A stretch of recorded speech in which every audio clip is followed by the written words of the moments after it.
Hi, everyone. Good morning. Good afternoon. Good afternoon. I'm sure that I'm not the only one who's a bit fuzzy on day and time amidst an always busy UNGA week. Getting to the tail end here, though. I'm Alli Blount. I'm the Senior Manager of Partnerships here at Devex. Really excited to be speaking with you all today about fostering resilient health systems in partnership with Food for the Hungry. Without further ado, I'll ask our guests on stage. I have Jonathan Papoulidis, who's Senior Global Director at Food for the Hungry. Jonathan. And I have Taewee Kahrs, who is Senior Officer of Health at MIT Solve. Take a seat. Jonathan, Taewee, very warm welcome to you both, and big thank you to Food for the Hungry for being our innovation partner for our annual summit here in New York and online.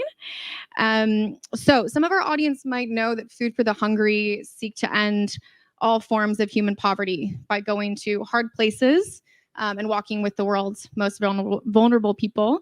You've been doing this for 50 years. Not you personally, Jonathan, sorry. Food for the Hungry has, so there's really a real depth of experience here. There's a lot of topics we can cover. But today you wanted to talk specifically about fostering resilient health systems. And I know from a few years of working with you, Jonathan, that resilience is your favorite word and your favorite thing to talk about. So with that said, I'll start with you. I think we can all agree COVID-19 exposed structural weaknesses and vulnerabilities in health systems the world over, really demonstrating a lack of resilience to deal with health emergencies. Can you elaborate on what you've learned from the COVID-19 pandemic and previous epidemics as well in that sense? Great. Thank you so much, Alli, and good afternoon, everyone. It's a pleasure to be here. Don't let the Food for Hungry title throw you off. We also do health, we do water and sanitation, we do education and so forth. So I think the biggest learning from the pandemic has been that it wasn't just a matter of having functional and well-resourced health systems in fragile contexts that led to the breakdown of these institutions with the pandemic. It was actually the fact that we do not design health systems for resilience, right? We've had a model in place for a very long time. That's been the gold standard, the WHO's building blocks, the 6 building blocks on how to create sustainable, functional, well-resourced systems.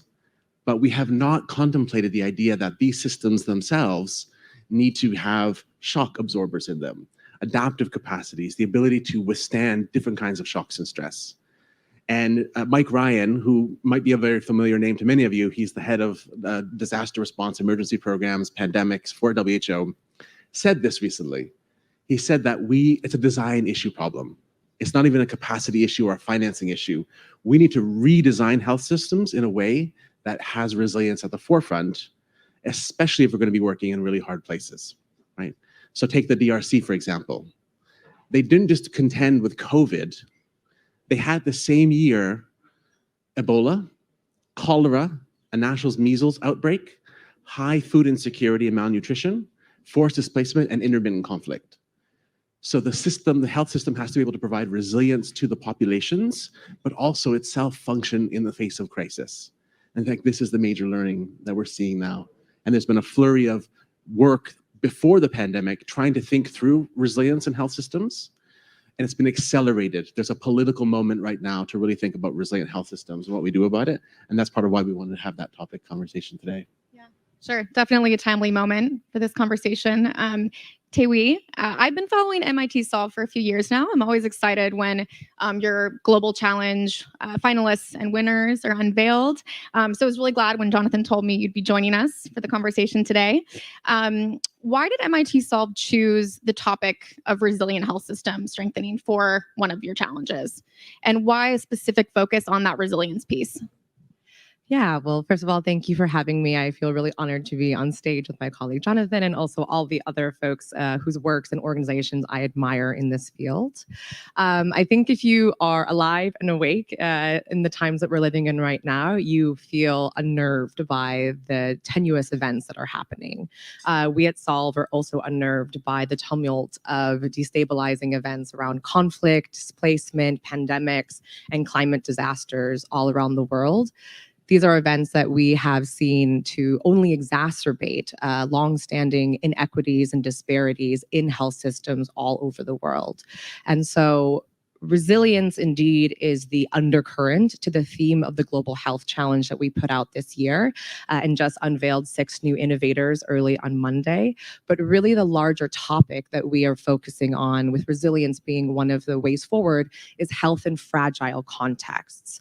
And for us at Solve, we were looking for health in fragile contexts to include, of course, large-scale humanitarian disasters and the more classical understanding of fragile states, but also looking to understand that in every single health system, on this sort of binary of weak to strong, there are fragile populations that live within and without. And so we're also looking for innovations in the spaces, in communities and spaces with systemic and institutional inequities around unemployment, poverty, and violence, and so forth. And so when we think about why is it critical to look at resilience now? Well, because it's needed now, and these destabilizing events are happening now. And so how can we work together to divert our resources to help communities better prepare for, manage, mitigate, and learn from the shocks and stressors that they are living through and adapting to every single day? And that's why we were going for that challenge this year. Great. So we know innovation is part of it, but just to build on that, Jonathan, can you reflect a little bit on how health systems and fragile states can be designed to build resilience in the long term, while also responding to more immediate healthcare needs? Sure. So Taewee has already invoked the humanitarian side and the development side. And I think the challenge is, in part, to figure out for the short term, how do we do humanitarian emergencies response in a way that builds up the system itself, right? From Ebola, one of our biggest learnings was that don't abandon the health system. These systems are not integrated right now. The former head of the OECD's DAC group, the major donors group, said right at the pandemic's beginning, please don't just walk away from health systems and have these kind of turnkey operations. 77% of all humanitarian emergency aid for health dropped right after the Ebola crisis had subsided. So I want to offer maybe 3 suggestions about how we go about trying to design better and more resilient health systems in fragile settings, right? The first is to really get a handle on the risk side of things, right? I mentioned the DRC. What are the risks in a particular context that you're dealing with that you have to build resilience to? And how are they combining and interacting? Climate and drought lead to poor harvests, but they also increase the probabilities of vector-borne diseases and illness and infections. So really trying to understand the risk profile. Without that, you really can't build resilience because you don't know what you're building it to. The second thing you want to do then is say, how are we going to then build capacities? What's the scope of those capacities that we're going to build? And here's where we don't want to just look at the international side of things, the humanitarian NGOs, or just the regional side of things. And there's been some amazing work by, say, the African CDC and others, really trying to help fragile places by combining demand, aggregating demand for things like medicines and vaccines at a regional level, and getting the purchase price down so they can go to fragile places. So we want to look there as well, but we want to look deeply at the communities themselves, right? US aid is really moving in this resilient health system space too, and one of their premises, which I think is right on the money, is that the health system isn't just the formal system, right? The staff, the supply chains, etc. It's the informal health system as well. It's families and faith groups and community health workers and so forth that can be mobilized. So you want to look across that, and you also want to look at the private sector. And this reinforces the message that not all fragile places are equal, right? The OECD last year named 60 countries that were fragile, and 15 of those that were extremely fragile, right? Those are the usual suspects, like Somalia and Haiti, but it's also Kenya on that list. Ethiopia is on that list as well. So there's a divergence. There are private sector capacities that were put into place. Nigeria has done some amazing work on trying to mobilize the private sector, as did Uganda. So you want to look across all those capacities and say, what's there that we can plug into, right? And how do we do that through innovations as well? But then you have to sort of order it. What's your guiding framework? What capacities are you trying to build, right? There's a flurry of papers out there on resilient health systems now, and they're all a little bit different here or there. One talks about this principle, this organizing framework. But what we're seeing is an emergence of a consensus that there are three major capacities that we have to build to really get resilient health systems. The first are absorptive capacities, right? How do these capacities absorb, prevent, withstand, and mitigate shocks, right? So you can think of healthcare workers right on the front line of an epidemic, right? What if they're infected? What if they are burnt out? What if they're going through distress? If you don't have a backup capacity, a redundant capacity to absorb, then you're not resilient, right? In the Caribbean, they are fortifying and building more climate-resistant health systems, because if you don't, it's the hurricane that comes, it's the flood that comes. So that's an absorptive capacity. It can absorb a shock because it can weather the hurricane, right? Also with the private sector, this is the importance of looking beyond just the formal system. During the pandemic, they open up beds, medicines, staff to be able to absorb the caseload, right? So absorptive capacity is really important. Then we have something called adaptive capacity. You're not absorbing in adaptive capacity, you're creating diverse options so that if one option fails you, if it doesn't absorb, you can pivot to another. So we're looking now at value chains, supply chains that have multiple actors. So if one supplier of a medicine or a vaccine cannot function anymore, you can pivot to another one. We're looking at diverse settings for field hospitals and clinics and even telehealth, so that if you can't get to the place that you go to for healthcare, there's another option. And in the worst case, if you're in lockdown, there's a telehealth option. And there are some amazing innovations now that can actually connect even really remote communities to these kinds of services. That's adaptive capacity. And the last but not the least capacity is called transformative capacity, right? These are the big scalable solutions, right? How do we do universal health coverage? Afghanistan, back in the day, surprised everybody by meeting its MDG goal, remember those, the MDGs?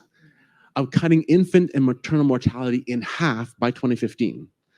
They didn't do it through their formal system. They connected a wide range of multilaterals and NGOs who themselves then connected to communities to create a sort of a huge basic package on health coverage net around the country. And they used diverse ways of getting to insurgent areas, disaster affected areas, to get basic packages on services out to those populations. So this is a transformative capacity, even if it's not a shiny one, even if it doesn't look like the ones we have in advanced markets, right? So we're looking at those big, broad solutions. That's where MIT Solves work comes in as well. The things they can do to insert or inject innovation to a system, if you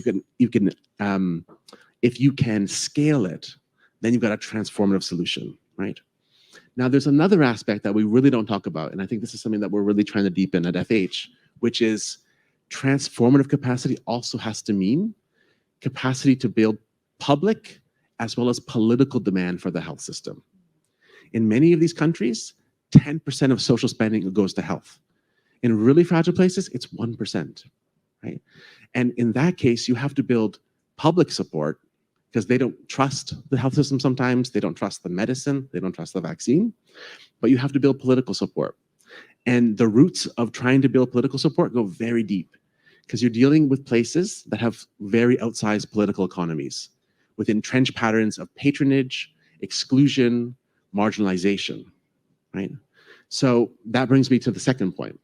If you're going to do this well, it can't be the kind of blueprint, you do your assessment on the risks and then your capacities and who you can tap for those capacities.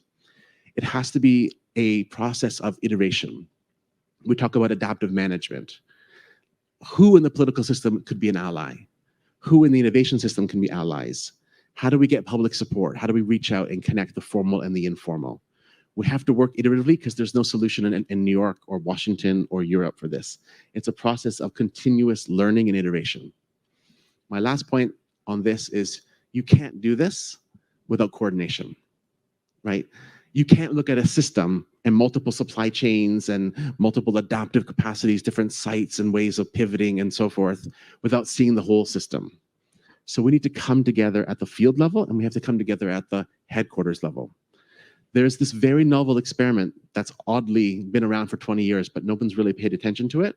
It's called country platforms in fragile settings, where you have groups in health and education and so forth, and a high-level group of politicos that are steering the process. This is getting support now, and this is one of the areas we think we can get into. I'm getting the bat signal from my colleagues, Jonathan. I know I have a lot more questions for both you and Taewee, but unfortunately, we're going to have to stop there. So if you're passionate about resilience building, health system strengthening, please talk to Jonathan, talk to Taewee. It's been a pleasure to have you both. Thank you again to Food for the Hungry for your partnership on this event. We're going to have to wrap there, and I'll turn it over to my colleague Stephanie for our next interview.